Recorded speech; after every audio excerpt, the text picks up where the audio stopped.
បើសិនជាថ្ងៃមួយបងប្អូនមានឱកាសទៅរស់នៅទីក្រុងញូវយ៉កទីក្រុងដែលមានអគារខ្ពស់ៗពន្លឺភ្លើងស្រស់ស្អាតមនុស្សដើរលឿនៗការងារប្រាក់ខែថ្លៃៗហាងកាហ្វេ brand ធំៗនិងមានឱកាសច្រើនសំណួរសួរថាតើបងប្អូនត្រូវរកចំណូលឲ្យបានប៉ុន្មានក្នុងមួយខែទើបឲ្យរស់នៅញូវយ៉កបានដោយមិនតឹងតែងនិងដោយគ្មានសម្ពាធមនុស្សជាច្រើនគិតថាបើទៅញូវយ៉កហើយរកបានប្រាក់ខែច្រើនគឺជីវិតនឹងធូរតែការពិតនៅទីក្រុងធំៗប្រាក់ខែខ្ពស់មិនសំខាន់តែឯនោះទេអ្វីដែលសំខាន់ជាងនេះគឺថាតើអ្នកនៅសល់លុយប៉ុន្មានបន្ទាប់ពីចំណាយរាល់ខែស្រមៃមើលថាមានមនុស្សម្នាក់ឈ្មោះតារាជាយុវជនម្នាក់ដែលមានក្តីសម័យធំគាត់ចង់ទៅធ្វើការនៅញូវយ៉កព្រោះគាត់គិតថានៅទីនោះមានឱកាសច្រើនប្រាក់ខែល្អហើយជីវិតមើលទៅទំនើបហើយមួយគាត់ទទួលបានឱកាសការងារមួយនៅញូវយ៉កដែលមានប្រាក់ខែប្រហែលជា$5000ក្នុងមួយខែស្ដាប់ទៅគឺច្រើនណាស់មែនទេបើគិតនៅកម្ពុជា$5000ក្នុងមួយខែអាចជាចំណូលដែលធ្វើឲ្យមនុស្សជាច្រើនមានអារម្មណ៍ថាជីវិតគួរតែងាយស្រួលតែពេលដែលតារាទៅដល់ញូវយ៉កទើបគាត់ដឹងថាទីក្រុងខ្លះចំណូលខ្ពស់មិនមែនមានន័យថាយើងអាចសល់លុយច្រើននោះទេចំណាយធំបំផុតរបស់គាត់គឺថ្លៃជួលផ្ទះយោងតាម website Zillow ជាមធ្យមនៅញូវយ៉កគឺប្រហែលជា$3615ក្នុងមួយខែសម្រាប់គ្រប់ប្រភេទបន្ទប់និងផ្ទះជួលសូម្បីតែប្រភេទ studio apartment ក៏ប្រហែល$3450ក្នុងមួយខែដែរហើយចំពោះ one bedroom វិញប្រហែលជា$3688ក្នុងមួយខែតួលេខនេះគឺអាប់ដេតនៅថ្ងៃទី27មេសាឆ្នាំ2026នោះមានន័យថាបើតារារកបាន$5000ក្នុងមួយខែហើយគាត់ជួលបន្ទប់ម្នាក់ឯងនៅទីតាំងល្អមួយលុយច្រើនជាងពាក់កណ្ដាលអាចត្រូវបានចំណាយទៅលើថ្លៃជួលផ្ទះតែមួយមុខគត់ហើយនេះមិនទាន់រាប់ថ្លៃអាហារថ្លៃធ្វើដំណើរថ្លៃទូរស័ព្ទថ្លៃអ៊ីនធឺណិតថ្លៃធានារ៉ាប់រងថ្លៃពន្ធនិងចំណាយផ្សេងៗទៀតផងតាម website Nambio បានប៉ាន់ស្មានថាមនុស្សម្នាក់នៅទីក្រុងញូវយ៉កអាចចំណាយប្រហែលជា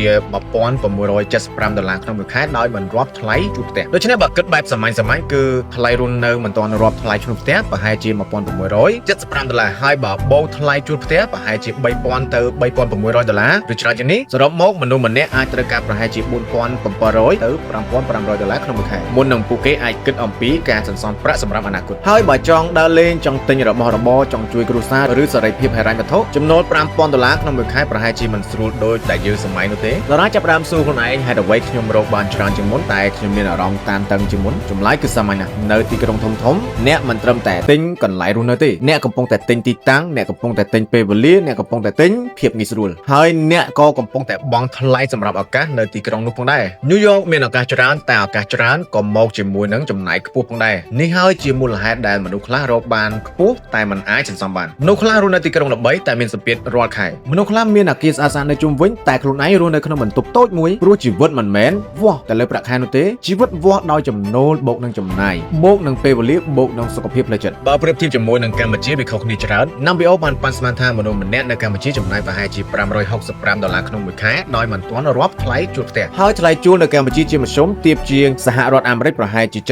74.8%សម្រាប់ភ្នំពេញវិញតម្លៃជួលអាចខុសគ្នាច្រើនទៅតាមតំបន់និងប្រភេទអគារ Website Cambodianes បានបង្ហាញថាថ្លៃជួលក្នុង1ម៉ែត្រការ៉េនៅភ្នំពេញឆ្នាំ2026ប្រហែលជា$11នៅក្នុង1ម៉ែត្រការ៉េក្នុងមួយខែសម្រាប់អគារទូទៅអាចនៅចន្លោះជុំវិញ$7ក្នុង1ម៉ែត្រការ៉េសម្រាប់ខុនដូកម្រិត Premium អាចទៅដល់ប្រហែលជា$20ក្នុង1ម៉ែត្រការ៉េមានន័យថានៅកម្ពុជាមនុស្សម្នាក់អាចមានជម្រើសច្រើនជាងទីក្រុងញូវយ៉កក្នុងការគ្រប់គ្រងជីវិតរស់នៅបងប្អូនអាចជួលអាចសន្សំអាចទិញដីទិញផ្ទះតូចមួយដោយបង់រំលោះអាចជ្រើសរស់នៅក្នុងតំបន់ដែលសមនឹងចំណូលនិង lifestyle របស់បងប្អូនតែចំណុចសំខាន់គឺមិនថាញូវយ៉កឬភ្នំពេញទេការជ្រើសរើសកន្លែងរស់នៅគឺជាការសម្រេចចិត្តមួយដ៏ធំបើជ្រើសខុសបងប្អូនអាចចំណាយពេលចំណាយលុយនិងមានសម្ពាធរាល់ខែបើជ្រើសត្រូវវាអាចជួយសន្សំលុយសន្សំពេលវេលានិងធ្វើឲ្យជីវិតប្រចាំថ្ងៃងាយស្រួលជាងមុន